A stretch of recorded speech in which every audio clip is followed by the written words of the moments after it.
చేసుకున్నారు. సిబిసి ఏం చెప్తుంది, కేంద్ర మంత్రి ఏం చెప్తాడు, మళ్ళీ ఈ సమస్యలన్నీ పెట్టారు. వాళ్ళు ఎప్పుడు రిపోర్ట్లు ఇస్తారు?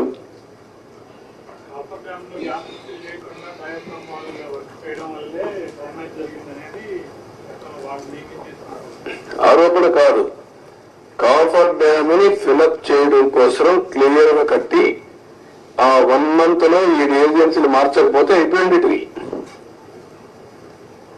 రావడం సేమ్ డే ఏజెన్సీలు మార్చేశారు. ఆ ఏజెన్సీ రెస్పాన్సిబిలిటీ ఆ సీజన్ లో చేసే రెస్పాన్సిబిలిటీ అదే చెప్పారు.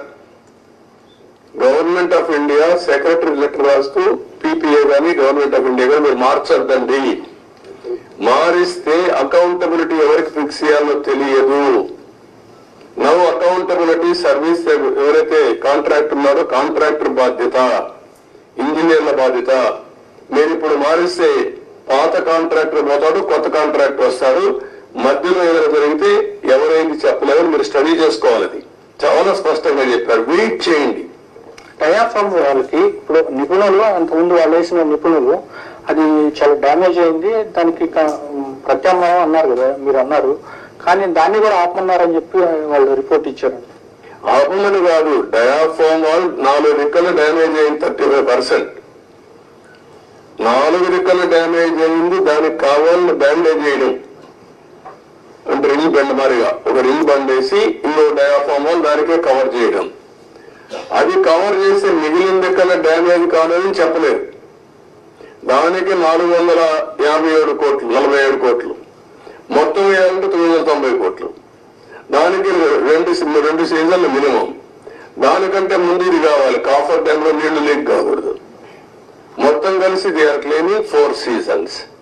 Entire upper coffer dam entire leakage మొత్తం డ్యామేజ్ అయిందని చెప్పేసి నిపుణులు ఎందుకని చెప్పారు కూడా. ఇప్పుడు ఎప్పుడైతే వాటర్ ఇక్కడ లోపలికి వచ్చి కిందన కాఫర్ డ్యామ్ ఉంది, పైన కాఫర్ డ్యామ్ ఉంది, నీళ్లు పోలేవు, సుడిగుండాలుగా మారి సుడిగా తిరిగి ఆ శాండ్ ఒక 20 మీటర్లు 30 మీటర్లు కొట్టేసింది, పైకి లేపేసింది, మొత్తం కొట్టుకోపోయింది. కొట్టుకోపోయిన తర్వాత కాఫర్ డ్యామ్ కూడా దెబ్బతింది.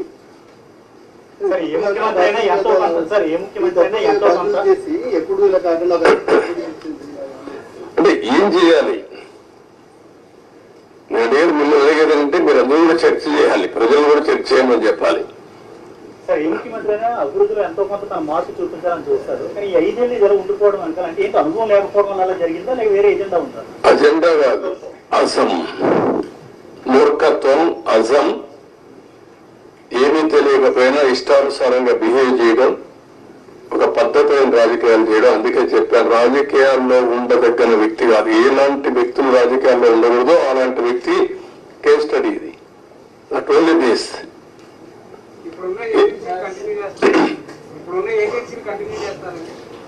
Agency continue. First of all ఏంటిది? ఈ 2 రోజులు మీరు ఆలోచించాల్సింది. తర్వాత ఏజెన్సీ కథ. నేను కూడా ఏజెన్సీ మార్చేస్తా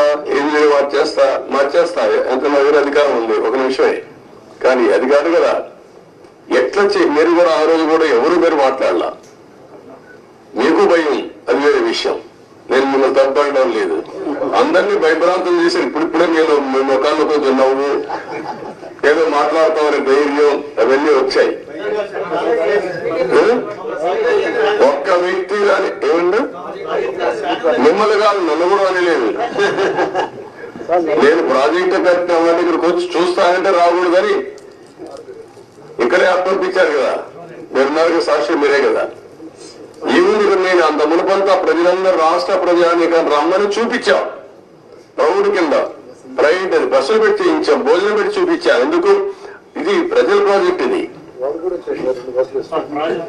అప్పుడు వచ్చారు. రైనీ సీజన్ మళ్ళీ స్టార్ట్ అవుతుంది, ఫర్దర్ డ్యామేజ్ అవ్వకుండా ప్రివెంటివ్ స్టెప్స్ చేసుకునే అవకాశం ఉందంట. అది కూడా చూడాలి ఎంతవరకు అవకాశం ఉంది. ఇప్పుడు నీళ్లు రావు ఫర్దర్ డ్యామేజ్ కావడానికి, ఎందుకంటే స్వీపేజ్ లో వస్తాయి. ముందు వచ్చినంత ఫోర్స్ మొత్తం నీళ్లలో వచ్చేసాయి కదా, ఆ నీళ్లన్నీ వచ్చి డయాఫామ్ వాల్ మీద పడి సుడిగా ఎక్కడికక్కడ కిందన పైన సూడు తిరిగేసి మొత్తం కొట్టేసింది. Sir sir sir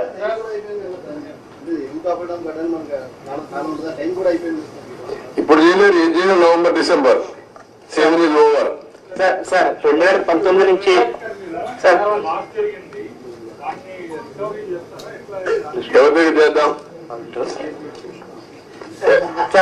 good point. బాధ్యత ఉండాలి కదా వ్యక్తులకి, ఉండాలి. అదే దాని మీద డిబేట్ చేయమన్నా ప్రజల్ని.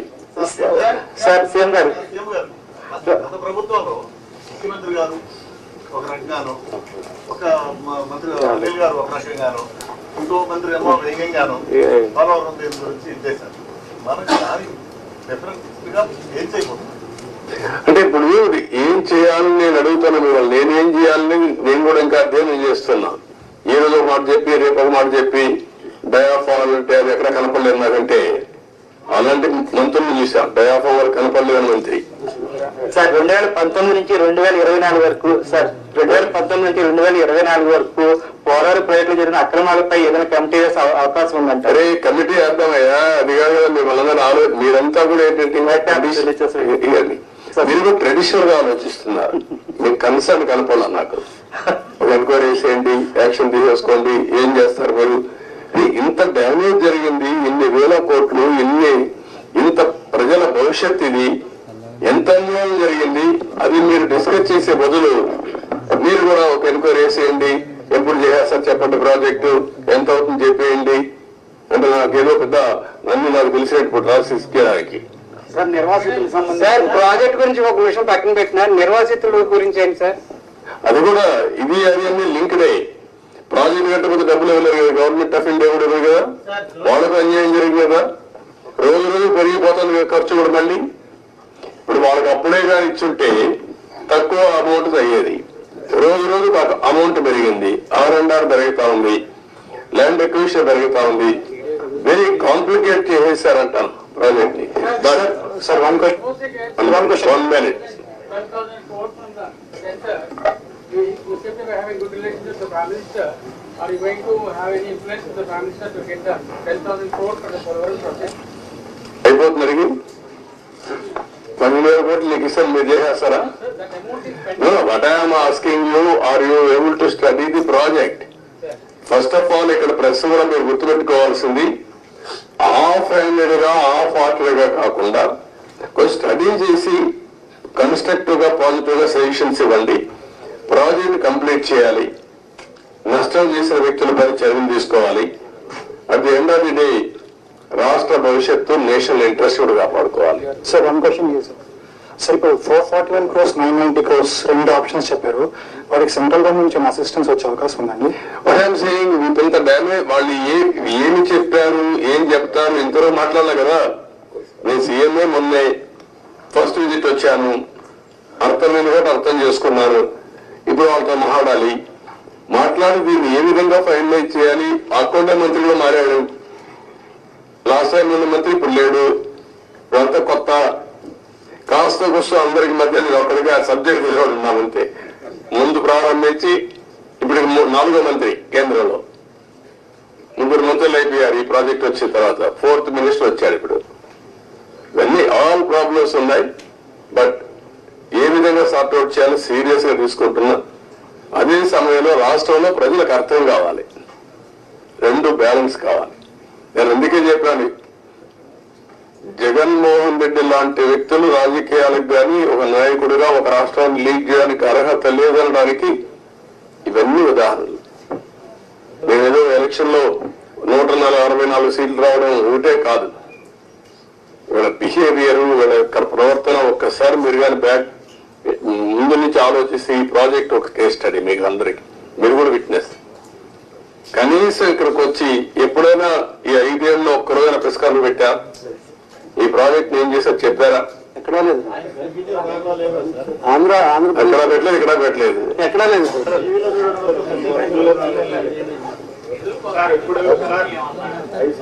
అఖిల పక్ష కాబట్టి ఏం చేస్తారు? అఖిల పక్షం వేస్తా ఏం చేస్తారు? కసో తిరిగేసారు అంతే కదా. అది కాదు కదా ఇష్యూ, ఎట్లా పరిష్కారం చేయాలి? సార్ ఇంకేమో అంటే ఇంత జాతి విపత్తు ఆంధ్రాకి ఇంత ఇబ్బంది కలిగింది. ఫర్దర్ గా మళ్ళీ ఇలాంటివి జరగకుండా అంటే ఎవరు వచ్చినప్పుడు వాళ్ళు అలా కాంట్రాక్టర్ని అలా మార్చకుండా మీరేమన్నా రికమెండ్ అంటే జాతీయ స్థాయిలో ఇప్పుడు మీరు నేతగా ఉన్నట్టు ముఖ్యనేతలు అలాంటి రిఫార్మ్ ఏదన్నా సజెస్ట్ చేస్తారు? అదేమా అన్ని మాట్లాడదు ఇప్పుడు అది కూడా దానికి అలాంటి డెమోక్రసీలో మనం ప్రజలు సరి విజ్ఞతతో మన ఓట్లేశారు. ఆ ప్రజలే లాస్ట్ టైం ఓట్లేశారు కాబట్టి లైసెన్స్ వచ్చింది డ్యామేజ్ చేయడానికి. ఇదో కేసు అది అంతే.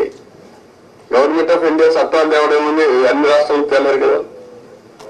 ఒక రాష్ట్ర ప్రభుత్వం, కేంద్ర ప్రభుత్వం తప్పు చేసిన పనిష్ చేయాలి. ఎవరు పనిష్ చేయాలి? ప్రజలు పనిష్ చేశారు. సరిపోతుందా?